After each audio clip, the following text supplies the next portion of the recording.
Bismillahirrahmanirrahim. Pelunasan ibadah haji tahap pertama yang untuk kuota reguler itu sudah ditutup pada tanggal 23 Februari kemarin. Nah, itu sempat diperpanjang ya. Jadi pelunasan tahap 1 itu sempat diperpanjang. Yang awalnya tadi itu di pertengahan bulan Februari ini ditutup, tapi diperpanjang sampai dengan kemarin tanggal 23 Februari. Nah, mengutip apa yang disampaikan oleh juru bicara Kementerian Agama, Ibu Ana Hasbi, mengatakan bahwa progres pelunasan itu sudah mencapai 94,03%. Artinya sisa 5%-an sekian-sekian gitu. Kuotanya semuanya penuh. Nah, sampai tahap 1 ditutup kemarin, tanggal 23 Februari kemarin, itu yang sudah melunasi ada 200.601 jamaah yang sudah melunasi ibadah haji. Jadi kuota untuk Indonesia tahun ini itu 221.000 semuanya. Kemudian Indonesia dapat tambahan 20.000 kuota sehingga total kuota untuk Indonesia itu menjadi 241.000. Nah, kuota ini itu dibagi lagi. Jadi itu bukan buat jamaah reguler semua ya. Yang buat jamaah haji reguler itu 213.320.000, sementara untuk jamaah haji khusus yang lewat swasta itu 27.680 jamaah. Nah, yang haji reguler itu kemarin sudah melakukan pelunasan tahap 1 sudah close semua. Jadi rincian 200.000 orang jamaah yang sudah melunasi itu terdiri dari 161.567 ini memang orang yang berhak melunasi pada tahun ini. Kemudian 4.500 jamaah itu mereka pakai kuotanya lansia. Kemudian 238 itu petugas haji daerah dan 1 pembimbing pada kelompok bimbingan ibadah haji dan umroh. Selain itu, selain yang di atas tadi, ternyata ada 34.295 jamaah yang sudah melunasi dengan status cadangan. Jadi yang cadangan ternyata sudah ada yang melunasi sebanyak 34.295.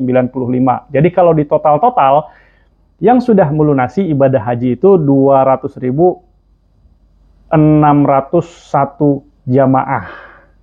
Ini kalau di total semua ya. Alhamdulillah, ternyata ini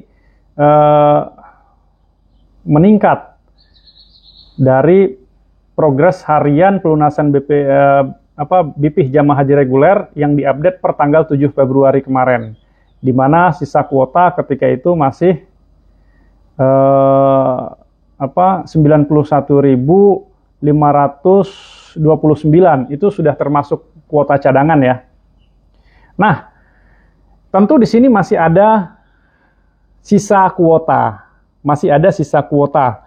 Kalau mengacu kepada ini yang sudah dilunasi 200.000, artinya kalau reguler itu kuotanya 213.320, masih ada sisa kuota itu kurang dari 13.000 lah ya. Iya, kurang dari 13.000 jamaah lagi yang berhak untuk melakukan pelunasan.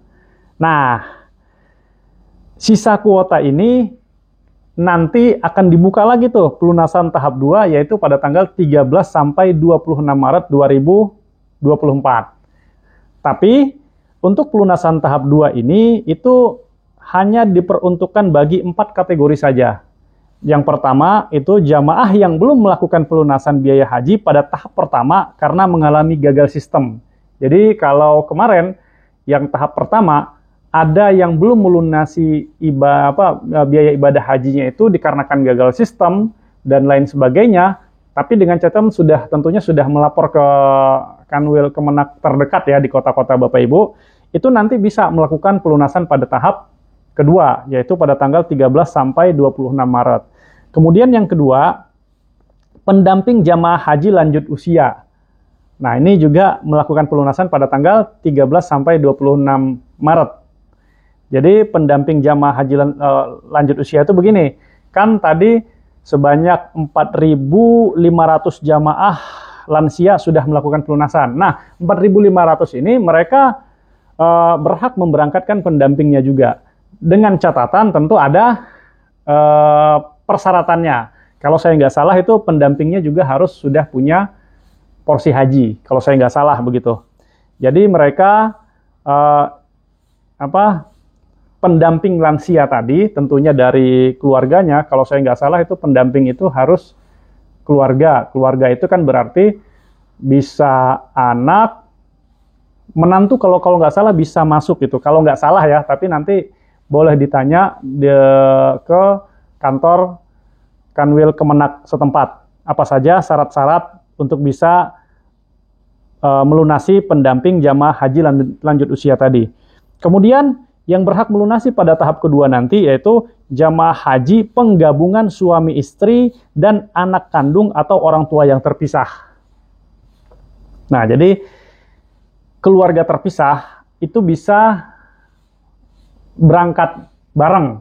Misalnya begini, yang sudah melunasi, misalnya istrinya sudah melakukan pelunasan pada tahap pertama, porsinya masuk pada tahun ini. Sementara suaminya porsinya belum masuk. Nah, ini istri bisa narik suami supaya bisa berangkat bareng. Nah, itu enaknya begitu. Enaknya orang yang punya porsi itu begitu. Tentunya dengan catatan porsinya suami ini sudah berusia, dia sudah melakukan pendaftaran itu dalam jangka waktu berapa tahun gitu. Jadi nggak bisa tahun ini bikin porsi, tahun ini berangkat, nggak. Dia ada minimal masa lamanya masa pendaftaran dia haji gitu. Kalau nggak salah itu minimal 3 tahun atau berapa tahun gitu. Nanti boleh ditanya ke kantor wilayah agama yang terdekat dari Bapak Ibu. Atau misalnya orang tuanya masuk porsi nih, karena orang tuanya sudah mendaftar duluan gitu. Nah, anaknya daftar belakangan. Itu orang tua ini bisa narik anaknya supaya ikut berangkat pada tahun ini juga. Nah, itu salah satu kelebihan daripada keluarga yang sudah mendaftar duluan, kemudian ada keluarga yang mendaftar belakangan, mereka bisa narik supaya ikut berangkat pada tahun ini. Itu nanti persyaratannya juga boleh ditanya ke Kanwil Kementerian Agama terdekat di wilayah Bapak Ibu, dan pelunasannya itu ya pada tahap kedua nanti, dengan catatan orang yang masuk porsinya tahun ini itu sudah melakukan pelunasan pada tahap pertama kemarin. Kemudian pendamping jamaah haji penyandang disabilitas. Nah, kalau ada kemarin pada tahap pertama yang berangkat itu jamaahnya ini termasuk jamaah disabilitas, itu nanti pendampingnya juga bisa melunasi pada tahap kedua, yaitu tanggal 13 sampai 26 Maret. Nah, jadi itu nanti Bapak Ibu yang masuk kategori 4 kategori tadi itu boleh ditanya konsultasi ke kantor wilayah Kementerian Agama setempat. Nah, untuk input data usulan jamaah yang akan melunasi pada tahap kedua oleh petugas Kementerian Agama Kabupaten Kota masih terus berlangsung. Batas akhir input data pengajuan pendamping lansia, penggabungan mahram, pendamping penyelesaian akan berakhir pada tanggal 7 Maret 2024 nanti. Jadi, Bapak Ibu yang termasuk kategori 4 tadi harus melapor ke Kementerian Agama Kabupaten atau Kota tempat Bapak Ibu berada gitu, supaya nanti diinput sama petugas Kementerian Agamanya. Karena kalau tidak diinput di sistem, itu nanti yang nggak bisa melakukan pelunasan. Jadi yang masuk kategori 4 ini nanti melunasinya itu jangan main lunasi aja gitu, harus datang dulu, lapor dulu ke Kementerian Agama Kabupaten atau Kota tempat Bapak Ibu mendaftar haji itu.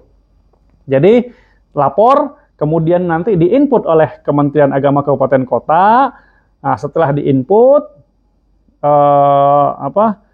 dinyatakan persyaratannya itu sesuai, maka nanti baru bisa melakukan pelunasan pada tahap kedua nanti. Nah, itu informasi tentang pelunasan ibadah haji reguler. Nah, ini ya tentang pelunasan ibadah haji reguler. Nah, tentunya persyaratannya itu ya untuk melakukan pelunasan sepertinya masih sama, harus ada istitoah kesehatan. Oleh karena itu, Bapak Ibu yang masuk nih kategori-kategori ini, ya segera melapor ke Kementerian Agama, kabupaten atau kota tempat Bapak Ibu semua. Karena kuotanya ini kalau diakumulasikan dari kuota nasional itu hanya sisa 13.000 kurang ya. Nah, dibagi-bagilah itu per provinsi. Nah, kalau ditanya jamaah terbanyak di Indonesia ini di provinsi mana gitu. Jadi ada 5 provinsi dengan mendapat jamaah terbanyak yang sudah melunasi. Yang pertama itu, peringkat pertama itu ada Jawa Barat. Jawa Barat itu yang sudah melunasi itu ada 30.689. Masya Allah ya. Dari Jawa Barat aja sudah 30.689. Kemudian ada Jawa Timur. Jawa Timur itu 27.418 jamaah. Posisi ketiga ada Jawa Tengah, 25.042 jamaah. Kemudian Banten 7.591 dan Sumatera Utara 6.352. Nah, ini provinsi-provinsi yang melakukan pelunasan ya dengan jamaah terbanyak. Nah, adapun 5 provinsi dengan jumlah terbanyak yang belum melunasi. Jadi ternyata ada jamaah di Indonesia ini yang belum melunasi dan jumlahnya banyak juga ini ya. Jawa Barat itu ada 5.636 orang yang belum melunasi. Jawa Timur 5.613 yang belum melunasi. Jawa Tengah 3.468 yang belum melunasi. DKI Jakarta 1.780 yang belum melunasi dan Sumatera Utara 1.463 yang belum melakukan pelunasan. Waduh, banyak juga nih yang belum melakukan pelunasan nih. Kalau di total ini ya lebih dari 13.000 ternyata yang belum melakukan pelunasan. Dan porsinya masuk ini ya. Dan porsinya masuk. Dan itu kalau mereka melakukan pelunasan semua, berarti itu nanti mengurangi jatah jamaah yang sudah melunasi dengan status cadangan. Jadi tetap mereka kalau melakukan pelunasan nanti di tahap kedua, kalau seandainya mereka itu ternyata tidak melakukan pelunasan karena gagal sistem pada tahap pertama, itu mereka bisa melakukan pelunasan pada tahap kedua. Dengan catatan ini jamaah yang belum melunasi tapi porsinya masuk, itu harus segera melapor lagi ke Kementerian Agama, kabupaten atau kota, supaya nanti diinput lagi di sistem. Kalau sudah diinput, insya Allah nanti baru bisa melakukan pelunasan pada tahap kedua nanti. Nah, itu saja sekilas informasi tentang update jamaah haji yang sudah melakukan pelunasan pada tahap pertama kemarin. Demikian, Assalamualaikum warahmatullahi wabarakatuh.